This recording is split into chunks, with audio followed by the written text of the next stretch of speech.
Kate with WTI, and with winter comes the dreaded snow shoveling, as you know. So a good snow shovel is an absolute must. This one is from Trazon, and we've been super impressed with it. What makes this different than most snow shovels is that it's ergonomic. It has a really nice curve to it. It's got a comfortable handle at the top, so you can have an overhand grip, an underhand grip. It also has a midpoint grip, which is really nice. So when you're handling those heavy loads of snow, you have a nice spot to grab onto. The scoop itself is a nice size, so you can get a really great amount of snow in it. It also has this nice aluminum edge, which helps you to dig down into the snow and scrape to the very bottom.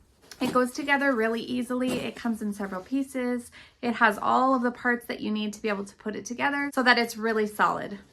We get a ton of snow here, so this shovel has definitely come in handy. We have put it to work, and it's been a really great addition to our winter tools. It's comfortable and it does the job well, so if you're looking for a really good winter snow shovel, then this is definitely one that you should look at, and that's my point of view.